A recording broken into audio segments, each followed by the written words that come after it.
રાજકીય સમાચાર આપ અનેકવાર જોતા હશો, પરંતુ હવે થોડી અલગ ખબર જોઈએ. અલગ એટલે લોકશાહીના પર્વ એવા ચૂંટણીના બહિષ્કારની વાત કરીએ. તમને થશે કે ગુજરાતમાં ચૂંટણી તો પૂરી થઈ ગઈ, તો હવે શું છે? બસ એ જ તો નવી વાત છે. આજે તમને કેટલાક એવા ગામ બતાવીએ કે જ્યાં લોકોએ આ વખતે એક પણ મત ન આપ્યો. સવાલ એ છે કે આટલી બધી નારાજગીનું કારણ શું છે? ચાલો જાણીએ.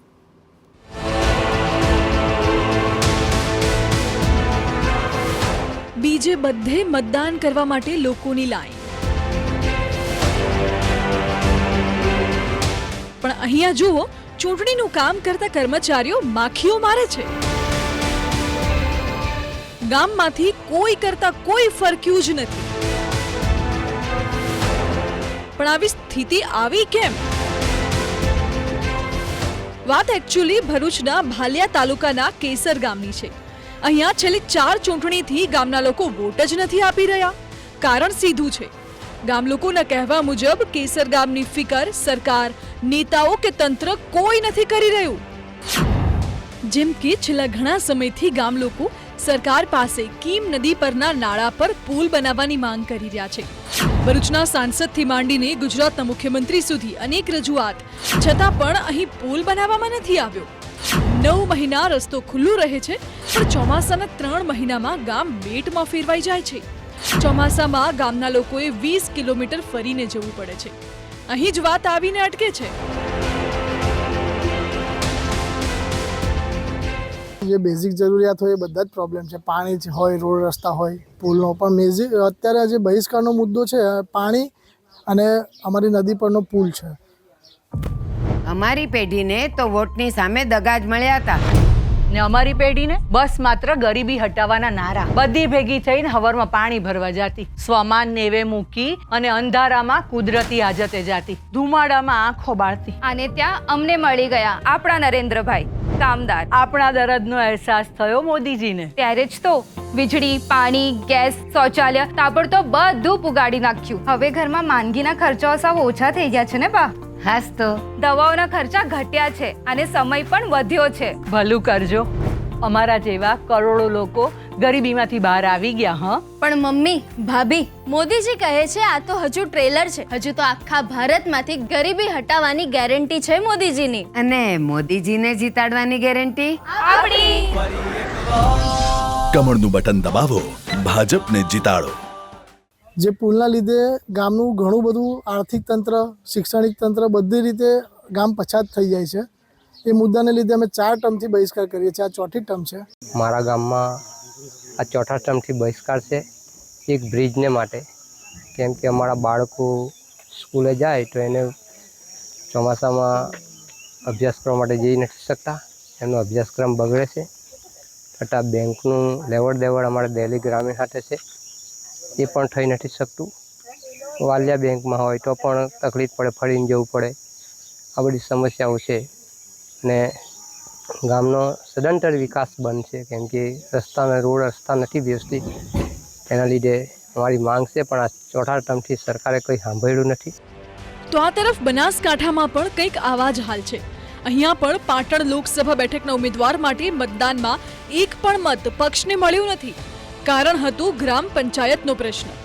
પંચાયતનું વિભાજન થતાં ભાંખરી ગામને જે ગ્રામ પંચાયત મળવાની હતી તે ન મળી.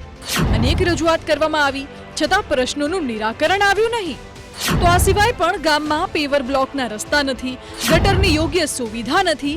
ગ્રામ પંચાયતમાં ન હોવાથી આ સમસ્યા નેતાઓ સાંભળતા પણ નથી. અનેક રજૂઆત કરવામાં આવી, છતાં પરિણામ તો શૂન્ય જ આવ્યું. આમ આ બધા મુદ્દાઓને લઈને જ ગામ લોકોએ ભેગા થઈ ચૂંટણીનો બહિષ્કાર કર્યો. પબ્લિક 700 થી 800 ધરાવી છે. બાજુમાં અમીરપુરા ગામ છે, ત્યાં પબ્લિક છે 125 થી 200ની પબ્લિક છે. તો સરકારને અમારી અપીલ છે કે જ્યાં પબ્લિક વધારે હોય અને જ્યાંના વોટર વધારે હોય એને પંચાયત મળે એવી રજૂઆત અમે સરકારને વારંવાર કરી ચૂક્યા છીએ. છતાં બી અમને કોઈ ન્યાય નથી મળ્યો. એટલે આ ચૂંટણીના અંદર અમે બહિષ્કાર કર્યો છે સરકારનો. અને હજી બી ન્યાય નહીં મળે તો અમે આવનારી ચૂંટણીમાં, સરપંચની ચૂંટણીઓ છે, MLAની ચૂંટણીઓ, બધી ચૂંટણીઓના અંદર અમે બહિષ્કાર કરવાના છીએ. જોકે ગામ લોકો પાડી લો ફોટો. આપણી જ છે, આપણે જ બનાવી છે ને આપણા જ મતથી બની છે આ વંદે ભારત. સાચી વાત. કોણે વિચાર્યું હતું કે આપણી ટ્રેનોમાં પણ રિવોલ્વિંગ સીટો અને વિસ્ટા ડોમ્સ હશે? એરપોર્ટ જેવા એસ્કેલેટર્સ, લાઉન્જ, ફૂડ કોર્ટ પણ રેલવે સ્ટેશન પર હશે. શહેર શહેરમાં મેટ્રો, અને યાર હવે તો બુલેટ ટ્રેન પણ તો આવી રહી છે. અને તો પણ ખબર છે કે મોદીજી શું કહે છે? આ તો બસ ટ્રેલર છે. લાઈફ સરળ બનાવી દીધી મોદીજીએ. તો હવે આપણે એમની જીત સરળ બનાવીશું. વર્લ્ડ ક્લાસ ફેસિલિટીઝની ગેરંટી મોદીજીની. તો મોદીજીને વોટ આપવાની ગેરંટી કોની? આપણી જ તો. કમળનું બટન દબાવો, ભાજપને જીતાડો.